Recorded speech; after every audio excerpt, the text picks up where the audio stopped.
नमस्कार, मैं प्रिया। आज है 4 नवंबर। चले जानते हैं बिहार की 25 बड़ी खबरों को। दूसरे चरण के बिहार विधानसभा चुनाव में हुए कुल मिलाकर अनुमानित 54.05% वोट। बिहार विधानसभा चुनाव के दूसरे चरण के तहत मतदान की प्रक्रिया पूरी कर ली गई है, जिसके बाद 94 सीट पर 1463 मतदाताओं की किस्मत पेटी में बंद हो गई है।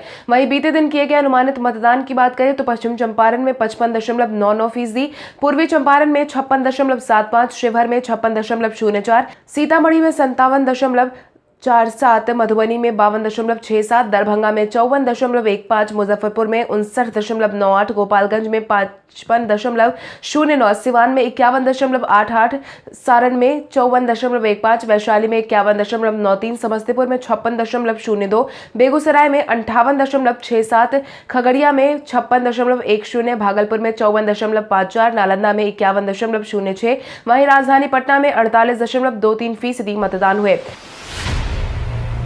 बीपीएससी असिस्टेंट इंजीनियर भर्ती परीक्षा हुई स्थगित। बिहार लोक सेवा आयोग ने 12-13 दिसंबर 2020 को होने वाले असिस्टेंट इंजीनियर परीक्षा को स्थगित कर दिया है। यह परीक्षा स्टैंड इंजीनियर 4/2019 भर्ती के तहत होनी थी। आपको बता दें, बीपीएससी के आधिकारिक नोटिस के अनुसार कुछ जरूरी कारणों के चलते इस परीक्षा को स्थगित किया जा रहा है। बीपीएससी असिस्टेंट इंजीनियर परीक्षा इलेक्ट्रिकल और सिविल असिस्टेंट इंजीनियर भर्ती परीक्षा के साथ ही होगी। यह परीक्षाएं ऑनलाइन मोड से होगी। इससे पहले माना जा रहा था कि यह परीक्षा ऑफलाइन मोड से होगी। इससे पहले यह माना जा रहा था कि यह परीक्षा ऑनलाइन मोड से होगी। आयोग के अनुसार यह परीक्षाएं अब 20 मार्च 2021 शनिवार और 21 मार्च 2021 रविवार को आयोजित किए जाने की संभावना है।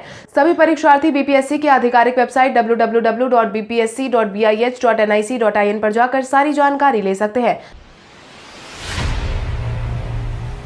राजधानी पटना के पटना प्लैनेटेरियम में आपको देखने को मिलेगा बहुत कुछ खास। इंदिरा गांधी तारामंडल या पटना तारामंडल एशिया के सबसे पुराने और सबसे बड़े तारामंडल में से एक है। यह लोकप्रिय रूप से तारामंडल के रूप में भी जाना जाता है, जिसका अर्थ है तारों का एक चक्र, और देश में सबसे बड़े और सबसे अच्छी तरह से बनाए रखा तारामंडल में से एक है। खगोल विज्ञान से संबंधित विषयों पर फिल्म शो की एक विस्तृत श्रृंखला यहाँ दिखाई जाती है। इसके अलावा आगंतुकों के लिए विभिन्न संबंधित विषयों पर प्रदर्शनियां भी आयोजित की जाती है। पटना तारामंडल में आधुनिक प्रक्षेपण प्रणाली, अच्छी तरह से बनाए रखा परिसर और एक ठाठ सभागार है। फिल्मों का प्रदर्शन करने के लिए यहाँ एक विशाल गुंबद के आकार की स्क्रीन है, जिसमें आगंतुकों को आकर्षित सितारों, चंद्रमा और अन्य खगोलीय पिंडों से भरे आकाश को देखने का अद्भुत आनंद लेने के लिए छत पर देखने की जरूरत है। बिना परीक्षा 10वीं पास के लिए निकाली गई बम्पर रिक्तियां। दक्षिण पूर्व मध्य रेलवे रायपुर मंडल और वैगन रिपेयर शॉप रायपुर में अप्रेंटिस के 413 पदों पर भर्तियां निकाली गई है। यह नियुक्तियां अलग अलग ट्रेड के लिए की जाएंगी। इच्छुक और योग्य उम्मीदवार को इन पदों के लिए ऑनलाइन आवेदन करना होगा। अप्रेंटिस की भर्ती में कोई परीक्षा नहीं होगी। यह भर्तियां 10वीं कक्षा और आईटीआई कोर्स के मार्क्स के आधार पर करवाई जाएगी। इन मार्क्स के आधार पर एक मेरिट बनेगी। इसमें रैंक के आधार पर उम्मीदवारों का चयन करवाया जाएगा। योग्य उम्मीदवार apprenticeshipindia.org पर जाकर 1 दिसंबर तक ऑनलाइन आवेदन कर सकते हैं। इन पदों के लिए शैक्षणिक योग्यता की बात करें तो किसी भी मान्यता प्राप्त संस्थान या बोर्ड से 10वीं की परीक्षा पास होना या फिर संबंधित ट्रेड में आईटीआई सर्टिफिकेट प्राप्त करना अनिवार्य होगा।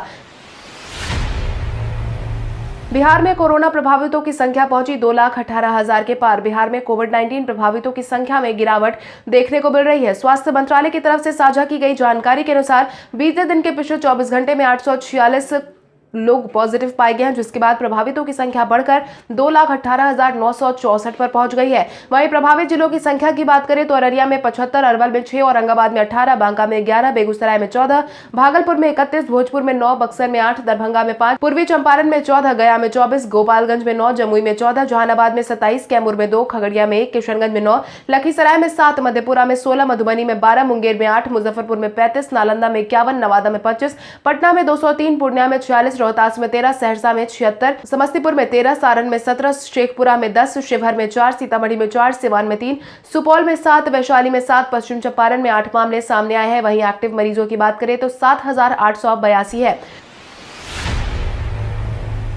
बिहार विधानसभा के दूसरे चरण में मुख्यमंत्री नीतीश कुमार, तेजस्वी यादव समेत कई दिग्गजों ने डाले वोट। बिहार विधानसभा चुनाव के दूसरे चरण के तहत बीते दिन 94 विधानसभा क्षेत्रों के लिए मतदान करवाए गए, जिसमें मुख्यमंत्री नीतीश कुमार ने भी दीघा विधानसभा क्षेत्र से अपना मतदान किया है। इसके साथ ही आखिरी चरण में भी मतदान करने की उन्होंने अपील की। इसके साथ ही तेजस्वी यादव ने भी अपने भाई तेज प्रताप यादव और मां राबड़ी देवी के साथ वोट डाला, जहां पर उन्होंने बूथ नंबर 160 पर मतदान किया। इसके साथ ही बीते दिन उप मुख्यमंत्री सुशील कुमार मोदी समेत अन्य दिग्गज नेताओं ने भी अपना वोट डाला।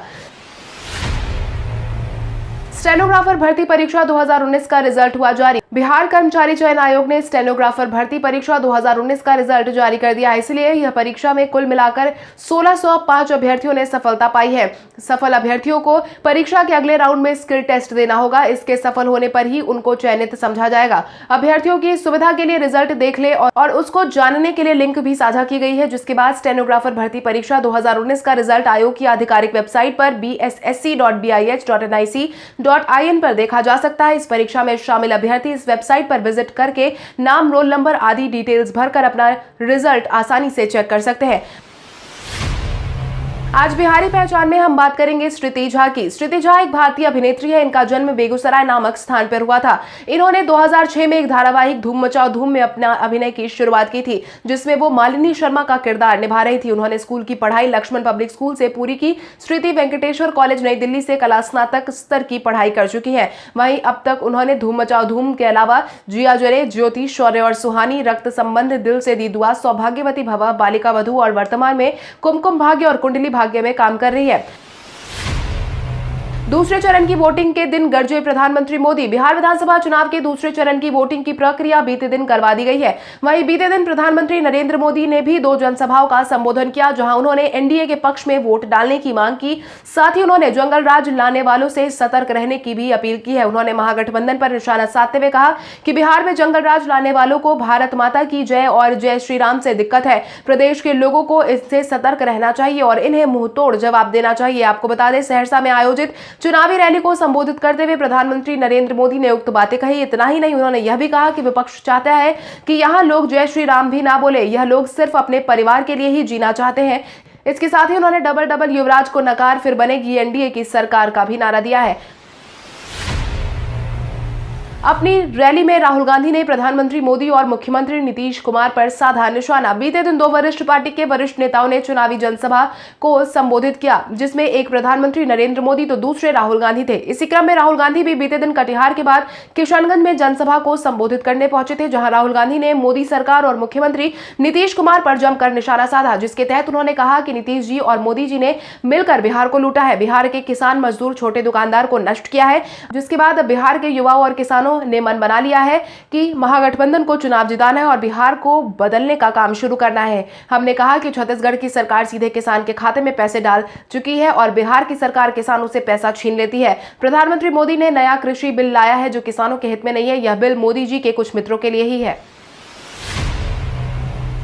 तेजस्वी यादव ने दूसरे चरण के चुनाव के दौरान की ताबड़तोड़ रैलियां। नेता प्रतिपक्ष तेजस्वी यादव लगातार चुनावी जनसभाओं का संबोधन करते नजर आ रहे हैं। जहां बीते दिन एक तरफ दूसरे चरण के लिए मतदान डाले गए, वहीं तेजस्वी यादव कई जनसभाओं का संबोधन करते भी देखे गए। इसी क्रम में सुपौल के चुनावी सभा में मंच से तेजस्वी यादव ने जनता से खूब सवाल पूछा, जहां जनता ने हर सवाल का जवाब ना में दिया। उन्होंने भीड़ से कारखाना लगाने, रोजगार देने आदि के बारे में सवाल पूछा तो भीड़ ने ना कहकर सीधा जवाब दिया। इतना ही नहीं, उन्होंने यह भी कहा कि 10 तारीख को नीतीश कुमार की विदाई तय है। एनडीए के 15 साल के शासन में गरीबी और बेरोजगारी बढ़ी है। जो व्यक्ति 15 साल भी रोजगार नहीं दे सका, कारखाना नहीं लगा सका, भ्रष्टाचार नहीं रोक सका, वो अगले 15 साल में भी कुछ नहीं कर सकता। एमसीआई ने लेटर ऑफ परमिशन जारी करते हुए इस सत्र के 100 सीटों पर एमबीबीएस की पढ़ाई होने की कही बात। जननायक कर्पूरी ठाकुर मेडिकल कॉलेज अस्पताल में इसी सत्र से एमबीबीएस की पढ़ाई को एमसीआई ने हरी झंडी दिखा दी है, जिसके तहत 781.25 करोड़ रुपए की लागत से सबैला में बने 500 बेड के जननायक कर्पूरी ठाकुर मेडिकल कॉलेज में भी अब यह सुविधा मिलेगी, जिसकी जानकारी एमसीआई ने पत्र जारी करके दे दी है। जानकारी देते हुए मेडिकल कॉलेज के प्राचार्य डॉक्टर गौरीकांत मिश्रा ने बताया है कि यह गौरव का पल है। एमसीआई ने मान्यता संबंधित लेटर ऑफ परमिशन मिल गई है। विभागीय आदेश के आलोक में जल्द ही आगे की प्रक्रिया शुरू कर दी जाएगी। प्राचार्य ने यह भी बताया कि एमसीआई के सचिव डॉक्टर आर.के. वत्स द्वारा पत्र में कहा गया है कि जननायक Karpoori Thakur medical college and hospital को बिहार नेशनल मेडिकल कमीशन की medical assessment and rating board ने औपचारिक अनुमति देने का निर्णय लिया है। इसके तहत 100 छात्र छात्राओं का नामांकन सत्र 2020-21 में लिया जा सकता है। यह अनुमति प्रारंभिक तौर पर मात्र 1 साल के लिए दी गई है।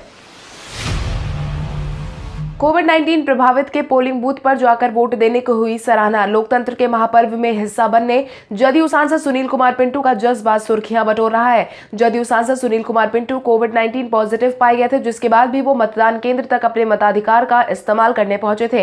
पिछले 27 अक्टूबर को उनका कोविड-19 टेस्ट पॉजिटिव आया था, जिसके कारण मुजफ्फरपुर में प्रधानमंत्री नरेंद्र मोदी के कार्यक्रम में वो शामिल नहीं हो सके थे। चिकित्सकों की सलाह पर डीएम की इजाजत लेकर जदयू सांसद ने अपने मताधिकार का इस्तेमाल किया। आपको बता दें, निर्वाचन आयोग से भी कोरोना पॉजिटिव मरीज को 4 से 5 बजे के बीच मतदान कराने का निर्देश मिला था। लोकतंत्र के प्रति आस्था को लेकर सांसद के इस जज्बे का हर कोई सराहना कर रहा है। जदयू सांसद थे। इसके साथ ही वो मीडिया से बात करते हुए उन्होंने बताया कि लोकतंत्र के महापर्व में अपनी हिस्सेदारी निभाने के लिए तैयार हुए, क्योंकि हर किसी को अपने वोट मताधिकार का प्रयोग करना चाहिए। शत्रुघ्न सिन्हा ने बिहार चुनाव में कांग्रेस और राजद की संभावित जीत पर दिया बयान। शत्रुघ्न सिन्हा के बेटे और कांग्रेस के बांकीपुर विधानसभा सीट से उम्मीदवार लव सिन्हा के भी बीते दिन किस्मत ईवीएम मशीन में कैद हो गई है। वहीं मीडिया से बातचीत के दौरान शत्रुघ्न सिन्हा ने लालू यादव को अपना करीबी मित्र बताया और साथ ही अपने बेटे लव सिन्हा को बिहार का बेटा भी बताया। इसके साथ ही शत्रुघ्न सिन्हा ने अपने इंटरव्यू में यह दावा भी किया कि बिहार में महागठबंधन की सरकार आएगी, तब भी कई सालों बाद बिहार विकास की राह पर फिर चलेगा। खबरों की माने तो शत्रुघ्न सिन्हा ने अपने इंटरव्यू में कहा कि बहुत खुशी की बात है कि मेरे और मेरे परिवार के लिए बिहार की जनता ने हमारे बेटे लव को स्वीकार किया है। ईवीएम पर दिग्विजय सिंह के सवाल पर मांझी ने दी अपनी प्रतिक्रिया। कांग्रेस के दिग्गज नेता और मध्य प्रदेश के पूर्व मुख्यमंत्री दिग्विजय सिंह ने ईवीएम हैक होने की आशंका जताई थी। दिग्विजय सिंह ने ट्वीट में लिखा है कि ईवीएम में चिप है, इसलिए वो हैक हो सकती है। यही वजह है कि विकसित देश ईवीएम में चुनाव नहीं करवा पाते हैं, जबकि छोटे देश भारत में ईवीएम से चुनाव होते हैं, जिस पर जीतन राम मांझी ने भी ट्वीट किया है। उन्होंने लिखा, दिग्गी राजा, बिहार चुनाव का परिणाम आया नहीं कि रोना भी शुरू कर दिया। बिहार चुनाव परिणाम से पहले यह तय कर लीजिए कि आप को अपने युवराज और बिहार वाले युवराज को इटली भेजना है या पाकिस्तान, क्योंकि बिहार पर आपकी गठबंधन की हार तय है। तेजस्वी यादव ने पिछले 15 साल में विकास नहीं होने की कही बात। नेता प्रतिपक्ष तेजस्वी यादव ने पिछले 15 साल में विकास नहीं होने की बात कही है, जिसके तहत उन्होंने कहा कि पिछले 15 साल में बिहार में विकास का कोई काम नहीं हुआ है, जबकि 60 से अधिक घोटाले जरूर हुए हैं। अगर महागठबंधन की सरकार बनती है तो कैबिनेट की पहली बैठक में 10 लाख युवाओं को रोजगार दिया जाएगा। पढ़ाई, कमाई और सिंचाई हमारी प्राथमिकता में शामिल होगी। बिहार में कल कारखाने भी लगवाए जाएंगे और सुपौल के त्रिवेणीगंज, सहरसा में सिमरी, बख्तियारपुर और मधेपुरा के मधेपुरा, बिहागंज, कुमारखंड और आलमनगर में राजद प्रत्याशी के समर्थन में चुनावी सभा को संबोधित कर रहे थे। अपना बयान जारी करते हुए उन्होंने कहा कि आज बिहार में पलायन हो रहा है, शिक्षा व्यवस्था को पूरी तरह से चौपट कर दिया गया है। मधुबनी की सभा में नीतीश कुमार पर फेंका गया प्याज। बिहार विधानसभा चुनाव 2020 के दूसरे चरण के बीच तीसरे चरण के लिए प्रचार प्रसार भी जारी रहा। इसी सिलसिले में मुख्यमंत्री नीतीश कुमार बीते दिन मधुबनी में एक रैली को संबोधित करने पहुंचे थे। इस दौरान जनसभा में मौजूद एक शख्स ने नीतीश कुमार को निशाना बनाते हुए उन पर प्याज फेंका। हालांकि वो बच गए। इसी बीच नीतीश कुमार ने सुरक्षा कर्मियों ने उस शख्स को पकड़ने का प्रयास किया, लेकिन नीतीश कुमार कहते नजर आए कि फेंकने दो, जितना फेंकना है फेंकने दो। दरअसल नीतीश कुमार मधुबनी जिले के हरलाखी विधानसभा क्षेत्र में जनसभा को संबोधित करने पहुंचे थे, जहां पर यह वाकया हुआ। पूर्णिया के वायसी में गरजे असदुद्दीन ओवैसी। तीसरे और आखिरी चरण के चुनाव के लिए प्रचार में सभी दल ने पूरी ताकत झोंक दी है। पार्टी के राष्ट्रीय स्तर से लेकर प्रदेश स्तर के नेता लगातार विभिन्न क्षेत्रों में रोड शो, नुक्कड़ सभा कर लोगों को पार्टी प्रत्याशी के पक्ष में वोट करने की अपील करते देखे गए हैं। वहीं दूसरी तरफ ओवैसी ने भी जेडीएसएफ समर्थित उम्मीदवारों को जिताने के लिए एड़ी चोटी का जोर लगा दिया। इसी कड़ी में पूर्णिया के बायसी विधानसभा क्षेत्र में ओवैसी ने जनसभा का संबोधन के दौरान उन्होंने लोगों से जेडीएसएफ की सरकार बनाने की अपील करते हुए कहा कि जब वाईसी से एआईएमआईएम के उम्मीदवार सैयद रुकनुद्दीन जीतकर पट्टा आएंगे तो यहां की समस्याओं को लेकर वहां के लोगों से आंखों में आंख डालकर बात करेंगे। यादव ब्रदर्स के खिलाफ जदयू पहुंचा चुनाव आयोग। बिहार विधानसभा चुनाव 2020 के दूसरे चरण का मतदान बीते दिन करवाया गया। इसी कड़ी में बीते दिन जदयू नेता और बिहार सरकार के मंत्री नीरज कुमार तेजस्वी और तेज प्रताप यादव के खिलाफ चुनाव आयोग पहुंचे, जहां उन्होंने आरोप लगाया कि लालू प्रसाद यादव के दोनों बेटे तेजस्वी यादव और तेज प्रताप यादव ने अपने चुनावी हल्फनामे में जो भी जानकारी साझा की है वो सरासर गलत है और इसकी जांच की जानी चाहिए, क्योंकि उन्होंने संपत्ति छिपाई है। आपको बता दें, बिहार सरकार के सूचना जनसंपर्क विभाग के मंत्री नीरज कुमार सिंह, पार्टी के राष्ट्रीय महासचिव श्री आफाक अहमद खान, राष्ट्रीय सचिव श्री संजय वर्मा, प्रदेश महासचिव डॉक्टर नवीन कुमार आर्य और प्रोफेसर सुहेली मेहता समेत अन्य चुनाव आयोग के अधिकारी के पास पहुंचे थे, जहां उन्होंने कार्रवाई करने की मांग की है।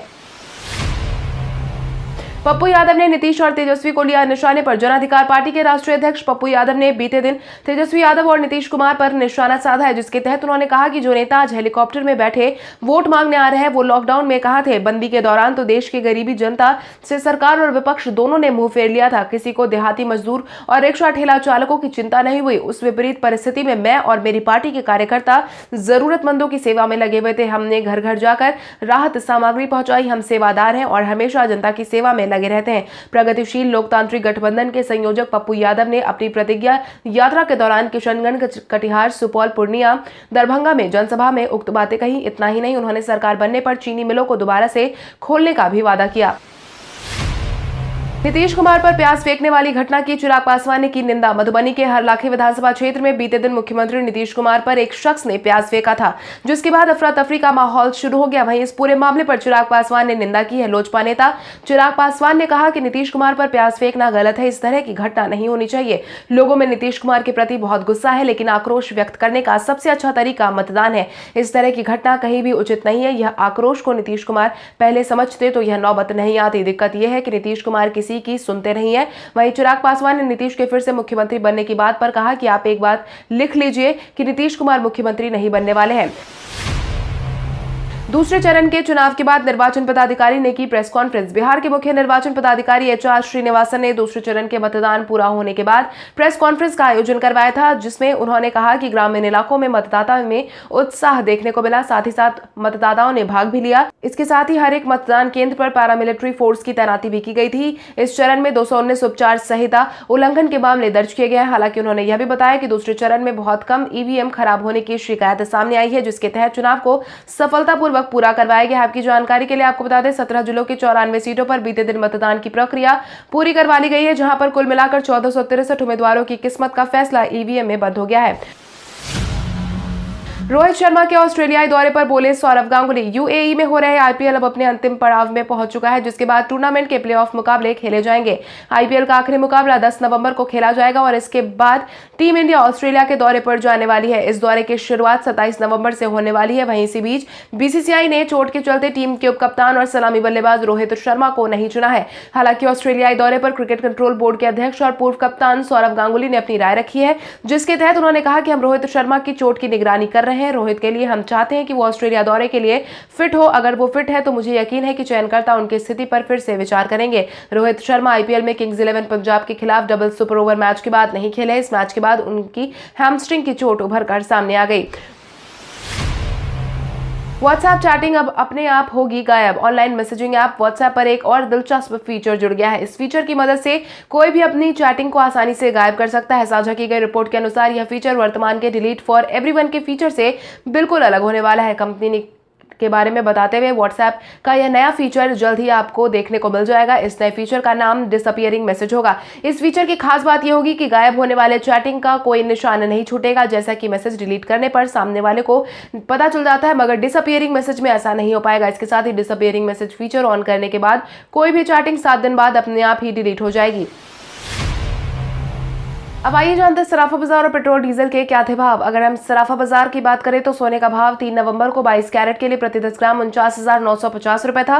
वहीं 24 कैरेट के लिए प्रति 10 ग्राम 50,950 रुपए था। वहीं अगर हम चांदी की बात करें तो चांदी का भाव प्रति किलो 61,900 रुपए था। इसके अलावा राजधानी पटना में पेट्रोल की कीमत 83.73 रुपए प्रति लीटर थी। वहीं डीजल 76.10। कल हमारे द्वारा पूछे गए सवाल का जवाब आप में से बहुत सारे यूजर ने हमें कमेंट करके दिया था, उसके लिए आपका बहुत बहुत धन्यवाद। आप में से जिन यूजर का कमेंट हमें अच्छा लगा है उनके नाम है साहिल कुमार, विकास यादव, विजय कुमार, दीपक कुमार, अनूप कुमार, रंजन कुमार, राजेश कुमार, रंजन, गौतम कुमार, पंकज कुमार, सोमनाथ कुमार, बिट्टू कुमार, अशफाक राज, मुन्ना पंडित, शशिकांत कुमार, सौरभ कुमार, रेखा रॉय, सुनील कुमार, कुणाल कुमार, गोविंद कुमार। इसके अलावा हमारी टीम को और भी लोगों के जवाब अच्छे लगे, मगर समय के अभाव के कारण हम उनका नाम नहीं ले पाए। मगर आप हमारे सवालों का जवाब देते रहे, हम कल आपका नाम लेने की पूरी कोशिश करेंगे। तो चलिए बढ़ते हैं आज के सवाल की ओर। आज का सवाल कुछ इस प्रकार है। आपके अनुसार कोविड-19 के माहौल में करवाए गए विधानसभा चुनाव के दूसरे चरण में आपके बूथ पर वोटिंग के दौरान कोविड-19 से बचाव के लिए जारी किए गए प्रोटोकॉल का पालन हुआ या नहीं? अपने जवाब हमें कमेंट करके जरूर बताएं। इसके साथ ही आज के लिए बस इतना ही। अगर आप ये वीडियो हमारा YouTube पर देख रहे हो तो हमारे चैनल को सब्सक्राइब करें और बेल आइकन दबाना ना भूलें। और अगर आप ये वीडियो हमारा Facebook पर देख रहे हो तो इस वीडियो को लाइक करें और ज्यादा से ज्यादा शेयर करें। धन्यवाद।